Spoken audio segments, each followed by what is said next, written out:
everyone. Rhonda Bankston here. A huge thank you for Juanita McDonald and Megan Walsh casting me as Oprah Winfrey in the upcoming project, The Last Paintbrush, the Michael Jackson story.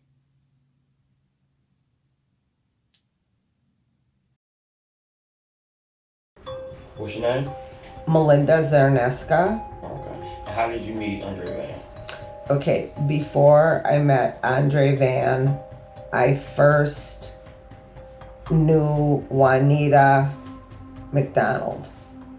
She had this whole big promotional thing that she was doing with SAG actors, etc., trying to raise funds for some type of a historical Michael Jackson movie called The Last Paintbrush. Hi everyone, this is McKenna Vickers. I am so excited to announce that I have been cast for the new future movie, The Art of Michael Jackson, The Last Paintbrush. And not only that, but I've been cast in the role to be Sheila E.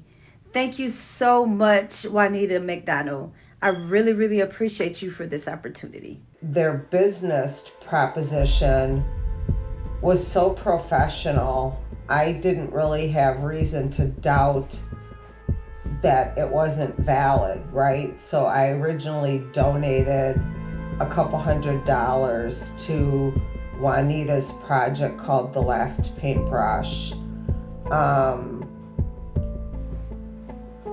It just kind of went awry from there, right? Like the SAG artists started complaining, like, what's going on? Just her whole production thing with that fell to the wayside. Not sure how much money she got away with.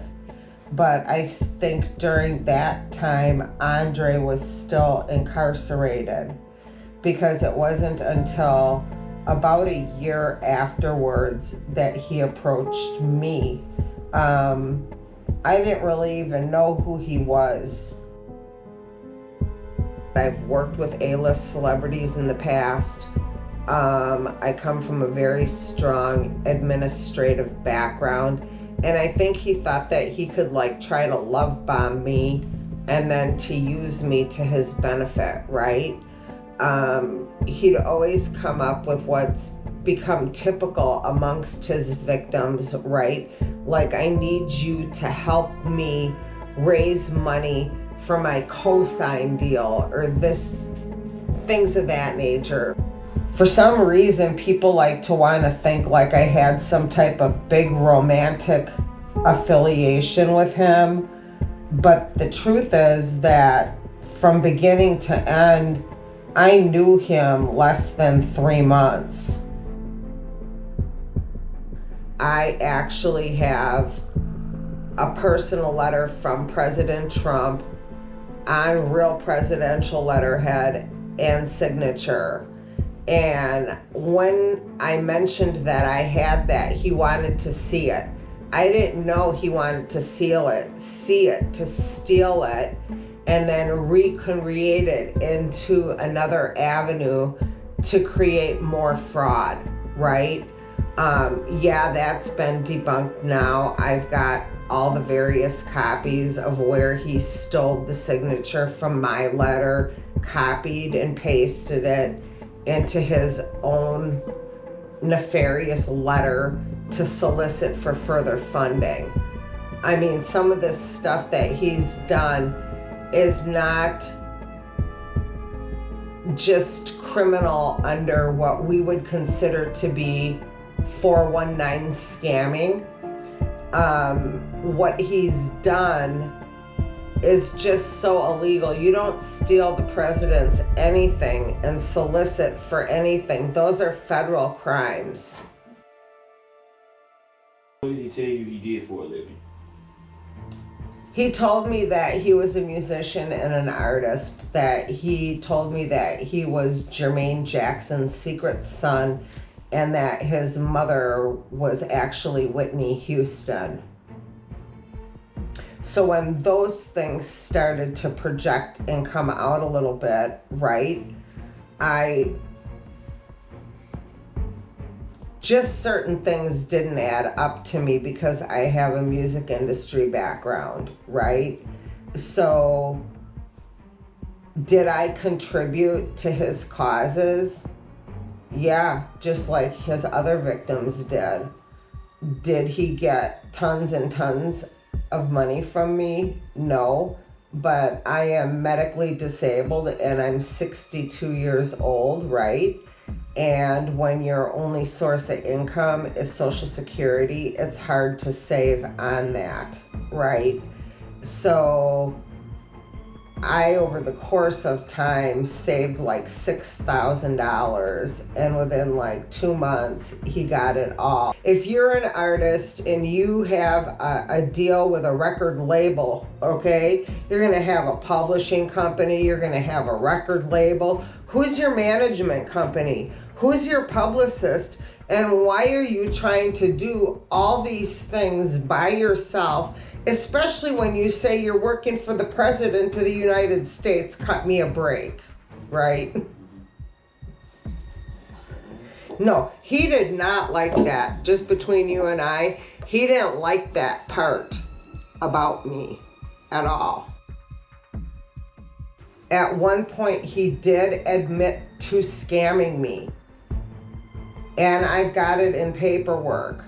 And he did try to repay back. It was a few $100s and then just ghosted me.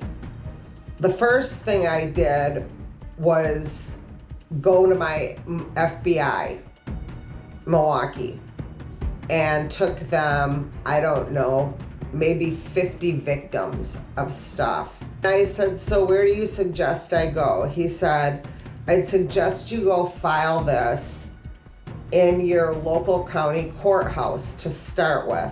I said, okay, and I did.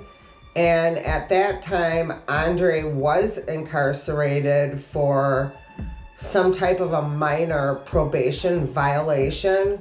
And so we had court, but the judge threw it out.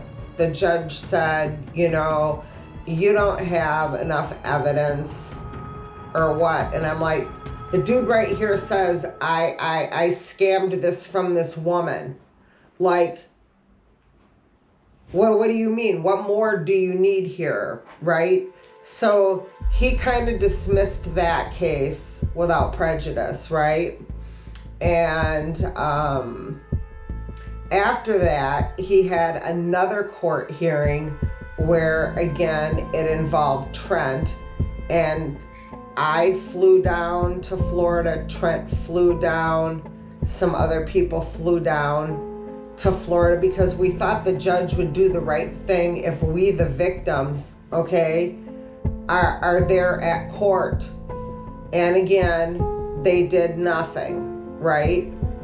This past April, I refiled a case in my county in Wisconsin, not for a criminal case, but for a civil case, so I could get an order of restitution, right? I put out a public post on Facebook because I already knew I couldn't be the only one, right? I was looking for other victims. And I made a public post, okay? And the response was so overwhelming, I didn't even stop just looking at stuff for at least 72 hours. To any victim who has been scammed, right?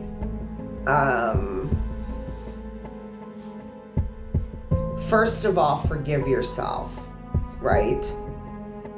The reasons surrounding how you quote unquote got scammed, you have to remember that some of these people are really just belligerent and vile at their evil, right? And so, number one, I tell people, forgive yourself. Self-love is healing love.